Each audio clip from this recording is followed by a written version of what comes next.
ಆಕಾಶವಾಣಿ ಪ್ರದೇಶ ಸಮಾಚಾರ ಓದುತ್ತಿರುವವರು BA ಅಜರುದ್ದೀನ್. ಮುಖ್ಯಾಂಶಗಳು: ಆಯುಷ್ಮಾನ್ ಯೋಜನೆಗಳಿಗೆ ಒಳಪಟ್ಟ ಖಾಸಗಿ ಆಸ್ಪತ್ರೆಗಳು ಹಣ ಪಡೆದರೆ ಅನುಮತಿ ರದ್ದು, ಆರೋಗ್ಯ ಸಚಿವ UT ಖಾದರ್. ಪಬ್ ಕ್ಲಬ್ಗಳಿಗೆ ಅಪ್ರಾಪ್ತ ವಯಸ್ಕರ ಪ್ರವೇಶ ನಿಷೇಧ, ವಯಸ್ಸಿನ ಪರಿಶೀಲನೆಗೆ ನೋಟಿಸ್ ಜಾರಿ ಮಾಡುವಂತೆ ಅಧಿಕಾರಿಗಳಿಗೆ ಗೃಹ ಸಚಿವರ ನಿರ್ದೇಶನ. ಭಾರತದ ಅಭಿವೃದ್ಧಿಗೆ ಯುವಜನತೆ ಶ್ರಮಿಸುವಂತೆ ಕೇಂದ್ರ ಸಚಿವ ಪ್ರಹ್ಲಾದ್ ಜೋಶಿ ಕರೆ. ಸುಮಲತಾ ಅಂಬರೀಷ್ಗೆ ಮುಂದಿನ ದಿನಗಳಲ್ಲಿ ಪಕ್ಷದಲ್ಲಿ ಸೂಕ್ತ ಸ್ಥಾನಮಾನ, ಬಿಜೆಪಿ ರಾಜ್ಯಾಧ್ಯಕ್ಷ BY ವಿಜಯೇಂದ್ರ ಸ್ಪಷ್ಟನೆ. ರಾಜ್ಯದಲ್ಲಿ ಮುಂದಿನ 6 ದಿನ ಭಾರೀ ಮಳೆ, ಕರಾವಳಿ ಜಿಲ್ಲೆಗಳಲ್ಲಿ ರೆಡ್ ಅಲರ್ಟ್ ಘೋಷಣೆ. ಆಯುಷ್ಮಾನ್ ಸೇರಿದಂತೆ ಸರ್ಕಾರಿ ಯೋಜನೆಗಳಿಗೆ ಒಳಪಟ್ಟ ಖಾಸಗಿ ಆಸ್ಪತ್ರೆಗಳು ಜನಸಾಮಾನ್ಯರಿಗೆ ನೀಡಿರುವ ಸೌಕರ್ಯಗಳನ್ನು ನೀಡದೆ ನಿಯಮ ಉಲ್ಲಂಘಿಸಿದರೆ ಅನುಮತಿ ರದ್ದುಪಡಿಸಲಾಗುವುದು ಎಂದು ಆರೋಗ್ಯ ಮತ್ತು ಕುಟುಂಬ ಕಲ್ಯಾಣ ಇಲಾಖೆ ಸಚಿವ UT ಖಾದರ್ ಸ್ಪಷ್ಟಪಡಿಸಿದ್ದಾರೆ. ಮಂಗಳೂರಿನಲ್ಲಿ ಸುದ್ದಿಗಾರರೊಂದಿಗೆ ಮಾತನಾಡಿದ ಅವರು, ಆಯುಷ್ಮಾನ್ ಭಾರತ್, ಆರೋಗ್ಯ ಕರ್ನಾಟಕ ಯೋಜನೆಯಡಿ BPL ಕಾರ್ಡ್ ಹೊಂದಿರುವ ರೋಗಿಗಳಿಂದ ಖಾಸಗಿ ಆಸ್ಪತ್ರೆಗಳು ಹಣ ಪಡೆಯಬಾರದು.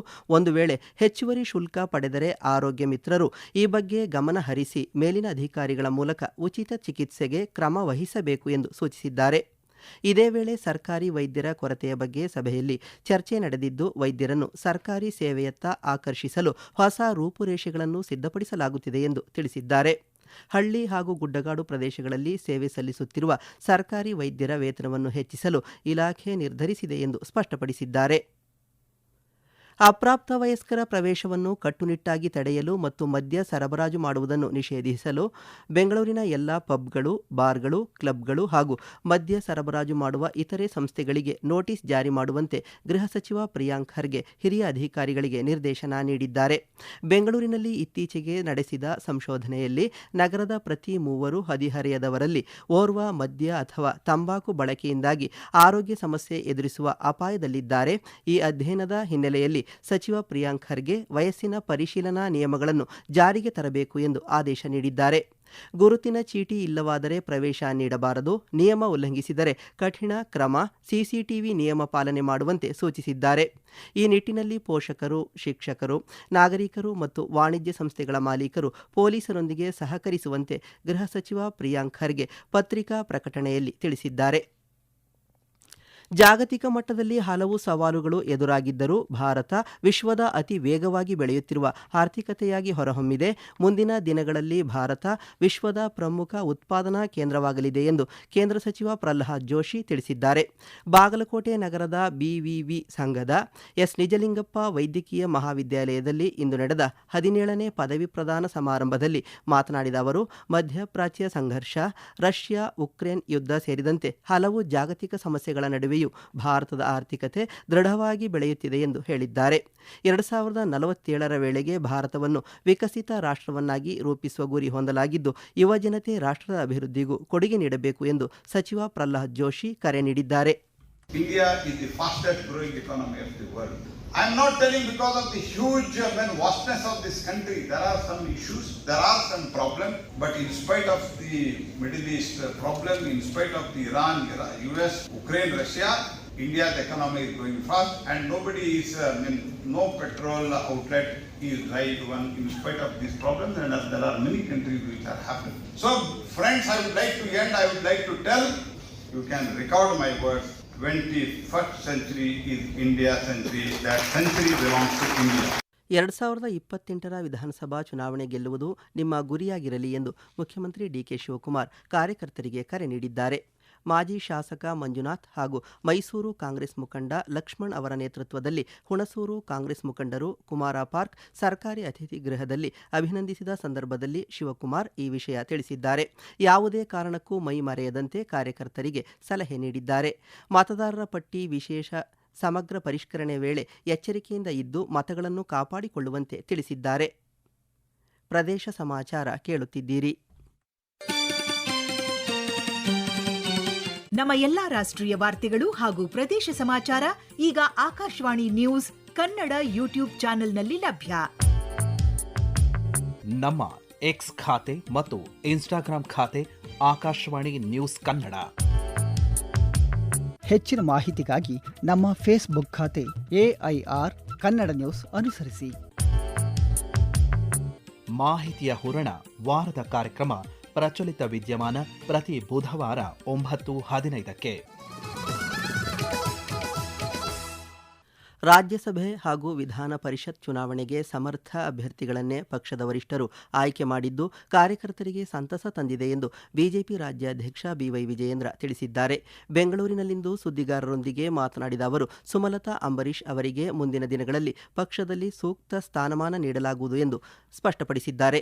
ರಾಜ್ಯಸಭೆಗೆ ಮಾಜಿ ಪ್ರಧಾನಿ ಎಚ್.ಡಿ. ದೇವೇಗೌಡ ಅವರ ಹೆಸರನ್ನು ಪ್ರಸ್ತಾಪ ಮಾಡದಿರುವ ಕುರಿತ ಪ್ರಶ್ನೆಗೆ ಉತ್ತರಿಸಿದ ಬಿವೈ ವಿಜಯೇಂದ್ರ, ದೇವೇಗೌಡರ ಬಗ್ಗೆ ಅಪಾರ ಗೌರವವಿದೆ ಎಂದು ತಿಳಿಸಿದ್ದಾರೆ.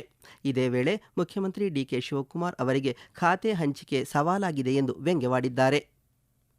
ಎಚ್.ಡಿ. ದೇವೇಗೌಡ ಅವರನ್ನು ರಾಜ್ಯಸಭೆಗೆ ನಾಮನಿರ್ದೇಶನ ಮಾಡದಿರುವ ಕುರಿತು ಕಾಂಗ್ರೆಸ್ ನಾಯಕರ ಹೇಳಿಕೆಗೆ ಕೇಂದ್ರ ಬೃಹತ್ ಕೈಗಾರಿಕೆ ಮತ್ತು ಉಕ್ಕು ಸಚಿವ ಎಚ್.ಡಿ. ಕುಮಾರಸ್ವಾಮಿ ಅಸಮಾಧಾನ ವ್ಯಕ್ತಪಡಿಸಿದ್ದಾರೆ.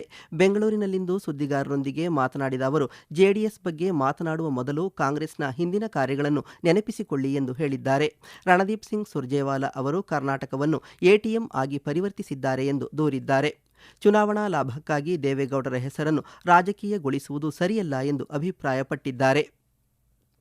ಮೊದಲ ಹಂತದ ನೂತನ 13 ಸಚಿವರಿಗೆ ಕೊಠಡಿಗಳನ್ನು ಹಂಚಿಕೆ ಮಾಡಿ ಸಿಬ್ಬಂದಿ ಮತ್ತು ಆಡಳಿತ ಸುಧಾರಣೆ ಇಲಾಖೆ ಆದೇಶ ಹೊರಡಿಸಿದೆ. ಕುಮಾರಕೃಪಾ ಅತಿಥಿ ಗೃಹ ಇನ್ನು ಮುಂದೆ ಮುಖ್ಯಮಂತ್ರಿಗಳ ಗೃಹ ಕಚೇರಿಯಾಗಿರಲಿದೆ. ಜಲಸಂಪನ್ಮೂಲ ಸಚಿವ ರಾಮಲಿಂಗಾರೆಡ್ಡಿ ಅವರಿಗೆ 4 ಕೊಠಡಿಗಳನ್ನು ಹಂಚಿಕೆ ಮಾಡಲಾಗಿದೆ. ಈ ಹಿಂದೆ ಉಪ ಮುಖ್ಯಮಂತ್ರಿಯಾಗಿದ್ದಾಗ ಡಿಕೆ ಶಿವಕುಮಾರ್ ಅವರಿಗೆ ನೀಡಲಾಗಿದ್ದ ಕೊಠಡಿಯನ್ನೇ ನೀಡಲಾಗಿದೆ. ಇನ್ನು ಹವಾವರ್ತಮಾನ. ರಾಜ್ಯದಲ್ಲಿ ನೈಋತ್ಯ ಮುಂಗಾರು ಚುರುಕುಗೊಂಡಿದ್ದು ಮುಂದಿನ 6 ದಿನಗಳ ಕಾಲ ರಾಜ್ಯಾದ್ಯಂತ ವ್ಯಾಪಕ ಮಳೆಯಾಗುವ ಸಾಧ್ಯತೆ ಇದೆ ಎಂದು ಹವಾಮಾನ ಇಲಾಖೆ ಮುನ್ಸೂಚನೆ ನೀಡಿದೆ. ವಿಶೇಷವಾಗಿ ಕರಾವಳಿ ಜಿಲ್ಲೆಗಳು ಮತ್ತು ದಕ್ಷಿಣ ಒಳನಾಡಿನ ಕೆಲವು ಭಾಗಗಳಲ್ಲಿ ಭಾರೀ ಮಳೆಯಾಗುವ ಸಾಧ್ಯತೆ ಇದ್ದು ರೆಡ್ ಅಲರ್ಟ್ ಘೋಷಿಸಲಾಗಿದೆ. ಉತ್ತರ ಒಳನಾಡಿನ ಬೆಳಗಾವಿ, ಧಾರವಾಡ, ಗದಗ ಜಿಲ್ಲೆಗಳಲ್ಲಿ ಇಂದು ಮತ್ತು ನಾಳೆ ಬಿರುಗಾಳಿ ಸಹಿತ ಭಾರೀ ಮಳೆಯಾಗುವ ನಿರೀಕ್ಷೆ ಇದೆ. ಬೆಂಗಳೂರಿನಲ್ಲಿ ಹಗುರದಿಂದ ಸಾಧಾರಣ ಮಳೆಯಾಗುವ ಸಾಧ್ಯತೆ ಇದೆ ಎಂದು ಇಲಾಖೆ ತಿಳಿಸಿದೆ. ಈಗ ಸಂಕ್ಷಿಪ್ತ ಸುದ್ದಿಗಳು. ರಾಜ್ಯಸಭೆ ಚುನಾವಣೆಗೆ ಭಾರತೀಯ ಜನತಾ ಪಕ್ಷ ಧಾರವಾಡದ ಎಂ ನಾಗರಾಜ್ ಅವರ ಹೆಸರನ್ನು ಸೂಚಿಸಿರುವ ಪಕ್ಷದ ನಿರ್ಧಾರವನ್ನು ಮುಕ್ತವಾಗಿ ಸ್ವಾಗತಿಸುವುದಾಗಿ ಸಂಸದ ಈರಣ್ಣ ಕಡಾಡಿ ಬೆಳಗಾವಿಯಲ್ಲಿ ತಿಳಿಸಿದ್ದಾರೆ. ವಿಶೇಷ ಘಟಕ ಯೋಜನೆ ಎಸ್ಸಿಪಿ ಹಾಗೂ ಗಿರಿಜನ ಉಪಯೋಜನೆ ಟಿಎಸ್ಪಿಯಡಿಯಲ್ಲಿ ಮಂಜೂರಾಗಿರುವ ಅನುದಾನವನ್ನು 100% ಬಳಸುವಂತೆ ಯಾದಗಿರಿ ಜಿಲ್ಲಾಧಿಕಾರಿ ರಾಹುಲ್ ತುಕಾರಾಮ ಪಾಂಡ್ವೆ ಅಧಿಕಾರಿಗಳಿಗೆ ಕಟ್ಟುನಿಟ್ಟಿನ ಸೂಚನೆ ನೀಡಿದ್ದಾರೆ. ಪೂರ್ವ ಮುಂಗಾರು ಆರಂಭದ ಬೆನ್ನಲ್ಲೇ ಕೃಷಿ ಆಧಾರಿತ ಬೆಳೆಗಳ ಉತ್ತಮ ಇಳುವರಿ ಹಾಗೂ ಮಣ್ಣಿನ ಫಲವತ್ತತೆ ಕಾಪಾಡಲು ಸಂಯುಕ್ತ ರಾಸಾಯನಿಕ ರಸಗೊಬ್ಬರಗಳನ್ನು ಬಳಕೆ ಮಾಡುವಂತೆ ಉಡುಪಿ ಜಿಲ್ಲಾ ಕೃಷಿ ಇಲಾಖೆ ಶಿಫಾರಸು ಮಾಡಿದೆ. ಹಾವೇರಿ ಜಿಲ್ಲೆಯ ಎಲ್ಲ ನ್ಯಾಯಾಲಯಗಳಲ್ಲಿ ಜುಲೈ 11ರಂದು ರಾಷ್ಟ್ರೀಯ ಲೋಕ ಅದಾಲತ್ ಜರುಗಲಿದೆ ಎಂದು ಜಿಲ್ಲಾ ಕಾನೂನು ಸೇವಾ ಪ್ರಾಧಿಕಾರದ ಸದಸ್ಯ ಕಾರ್ಯದರ್ಶಿ ನ್ಯಾಯಾಧೀಶರಾದ ಶೈಲಜಾ ಹೆಚ್ವಿ ತಿಳಿಸಿದ್ದಾರೆ. ಪರಿಸರವನ್ನು ಸಂರಕ್ಷಿಸುವುದು ಮತ್ತು ಸ್ವಚ್ಛವಾಗಿಡುವುದು ಕೇವಲ ಒಂದು ದಿನದ ಕೆಲಸವಲ್ಲ, ಅದು ಜೀವನದ ಅವಿಭಾಜ್ಯ ಅಂಗವಾಗಿದೆ ಎಂದು ಗ್ರಾಮೀಣ ಕುಡಿಯುವ ನೀರು ಮತ್ತು ನೈರ್ಮಲ್ಯ ಇಲಾಖೆ ಆಯುಕ್ತೆ ಬಿ ಫೌಜಿಯಾ ತರನ್ನುಂ ಬೆಂಗಳೂರು ಗ್ರಾಮಾಂತರ ಜಿಲ್ಲೆಯ ದೇವನಹಳ್ಳಿಯಲ್ಲಿ ತಿಳಿಸಿದ್ದಾರೆ. ಘನತ್ಯಾಜ್ಯ ವಿಲೇವಾರಿ 2026ರಲ್ಲಿನ ನಿಯಮಗಳನ್ನು ಸಂಪೂರ್ಣವಾಗಿ ಅರಿತು ಜಿಲ್ಲೆಯಲ್ಲಿನ ಘನತ್ಯಾಜ್ಯ ಸಮಸ್ಯೆಯನ್ನು ಸಮರ್ಥವಾಗಿ ನಿಭಾಯಿಸುವಂತೆ ಎಲ್ಲ ನಗರ ಸ್ಥಳೀಯ ಸಂಸ್ಥೆ ಅಧಿಕಾರಿಗಳಿಗೆ ಉತ್ತರ ಕನ್ನಡ ಜಿಲ್ಲಾಧಿಕಾರಿ ಕೆ ಲಕ್ಷ್ಮೀಪ್ರಿಯಾ ಸೂಚಿಸಿದ್ದಾರೆ.